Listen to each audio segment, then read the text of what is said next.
Welcome to The Catholic Perspective, a podcast brought to you by rcspirituality.org. Enjoy the episode. Some straight talk about war and patriotism.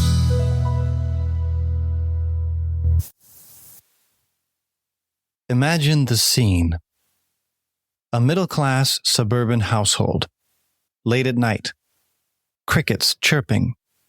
The moon waxing. A cool evening breeze blowing. Mom and Dad and their 5 young children are sound asleep. Stealthily, 2 criminals break into the house. They are thieves, murderers, and rapists. One of them heads to the parents' room, the other sneaks towards the oldest child's bedroom. Their footsteps on the creaking floorboards wake up Dad. He wonders what's going on. He listens for a moment and hears them moving around. He gets up quietly. He grabs a flashlight and a baseball bat that they always keep under the bed and tiptoes out into the hallway. Just as he emerges, the first intruder is topping the stairway.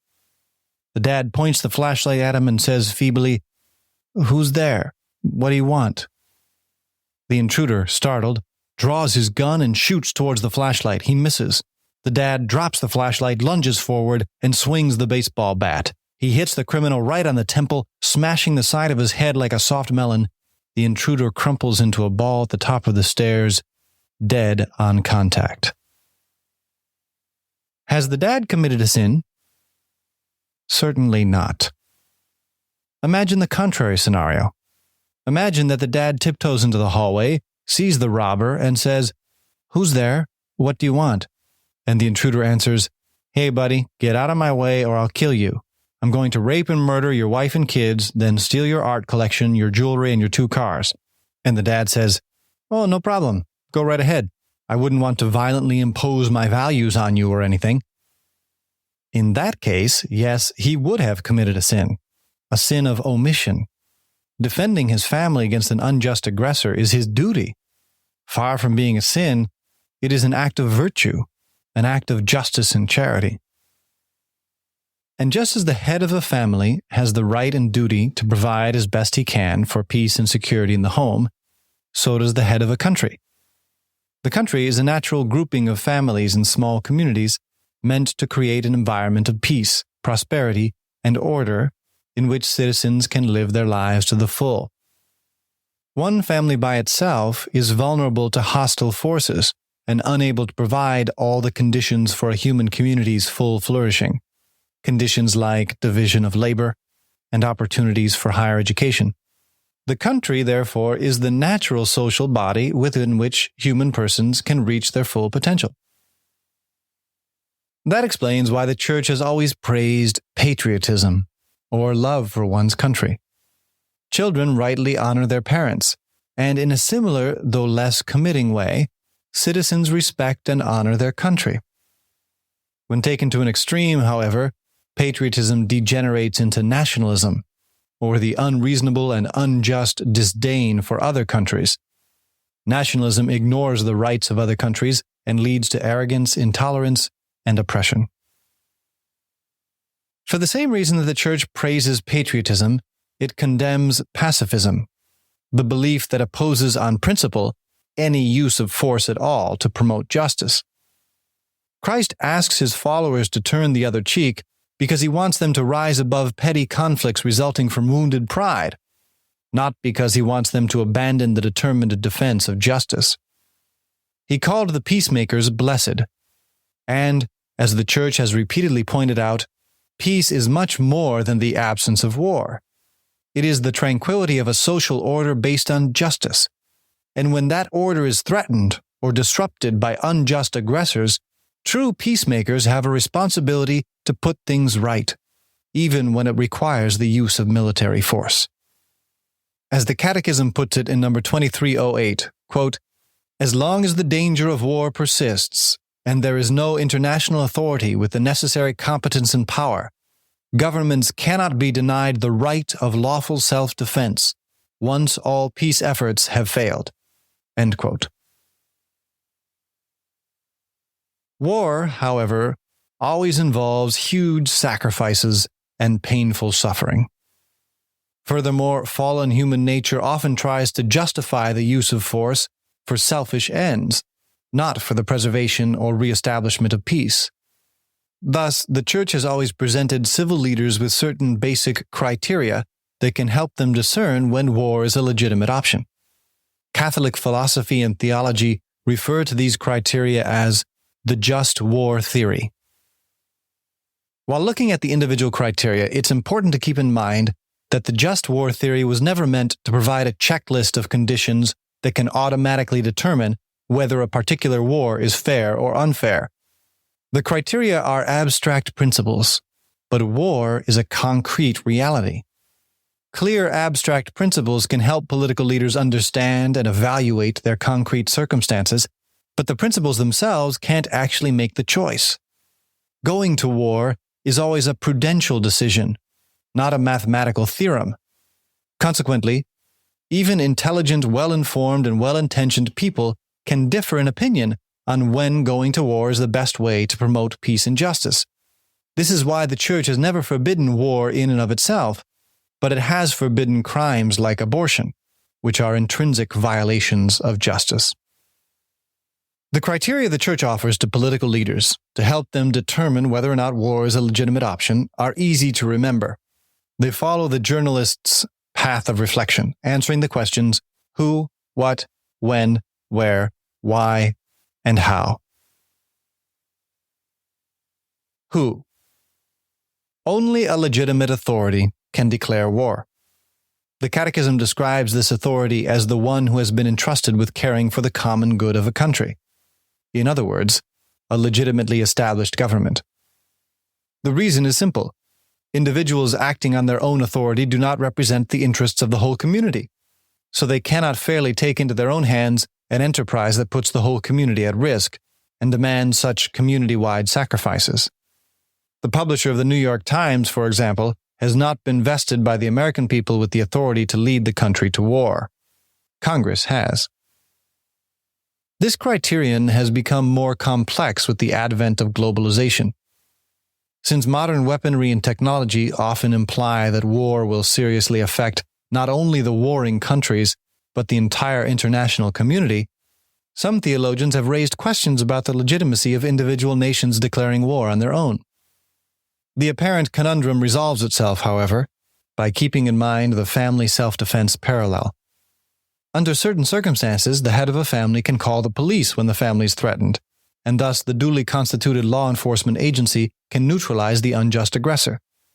But in other situations, as in the case of the murderous thieves above, the head of the family must act on his own. Likewise, if there were an effective, fairly constituted international law enforcement agency, it could, in theory, protect individual countries from unjust aggression or the threat thereof. But if that authority was ineffective or non-existent, individual countries would still have the right and duty to defend themselves. What? War is a country's use of military force to promote the common good, to establish or preserve the order and justice necessary for peace and prosperity.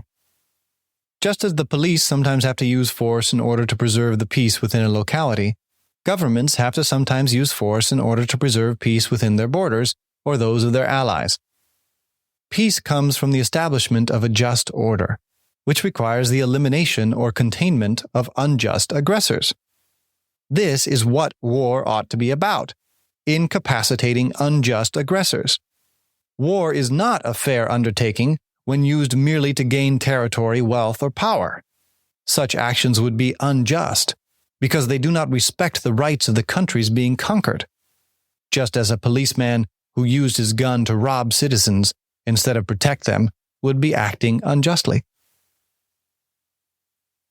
When?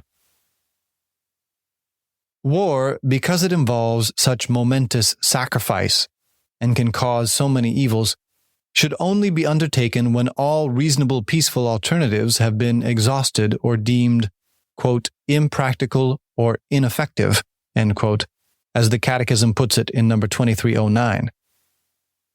Some theorists call this the last resort criterion, not exactly. Last resort could be taken to mean that all other possible courses of action have actually failed. That would mean that they have actually all been tried. The Church doesn't require that. Rather, it requires a sincere and reasonable effort to resolve the conflict peacefully, to find a peaceful solution. But not all possible courses of action need actually be tried and found wanting. At times, it is possible to eliminate some of them merely through an evaluation of their practicality. Where success has a reasonable chance. The price of war is too high if the goal is practically unachievable. If the aggressor is wildly more powerful than the defender, resisting may only cause even greater oppression. And if subduing one aggressor would only breed more and more determined aggressors, that too may be unreasonable. There would be little prospects for lasting success. For this reason, the Church encourages political leaders to address the remote causes of unjust situations that breed wars. Phenomena like economic exploitation, lack of respect for human rights, and social underdevelopment. Addressing those injustices in a systematic and timely manner can help avoid situations where war is necessary. Why? There has to be what is traditionally called a just cause in order to go to war. War can only be undertaken in the face of a serious and unquestioned danger. As the Catechism puts it in number 2309, quote, "The damage inflicted by the aggressor on the nation or community of nations must be lasting, grave, and certain." End quote. This criterion is perhaps the most difficult to apply. Political leaders can easily differ on whether any one of those adjectives applies to a certain particular case. How? With proportion between the good that is achieved and the harm that is inflicted. Just as the police wouldn't blow up an entire neighborhood in order to neutralize a teenage car thief, so a country going to war shouldn't wreak indiscriminate damage in order to neutralize an unjust aggressor. As the Catechism puts it, the use of arms must not produce evils and disorders graver than the evil to be eliminated.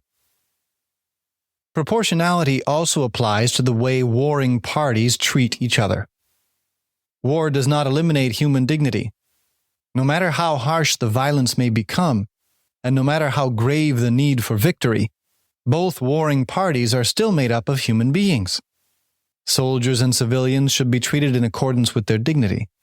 Civilians should not be targeted, and captured soldiers should not be unduly oppressed. This would be tragic hypocrisy. If a country undertakes war to protect its own human rights, how can it justify systematic violations of those same rights in others? The Church is wise and experienced. It knows that this world has been wounded by original sin, and therefore injustice is our constant companion, along with its sidekick, the possibility of war. As the Second Vatican Council put it, insofar as men are sinners, the threat of war hangs over them and will continue to do so until the coming of Christ. In other words, as long as murderous burglars can be found breaking into homes, the heads of families will have to be ready to wield their baseball bats. The criteria the Church offers political leaders provide the best way to reflect clearly on a very murky topic. But even so, they don't remove the suffering and sacrifice that war necessarily involves. If Catholics can inject these criteria into today's political discussions, however, perhaps today's leaders will better be able to defend justice and promote peace, even without having to resort to armed conflict. In that case, instead of having dozens of wars raging in the world today, maybe there would be only a handful. And that's some straight talk about war and patriotism.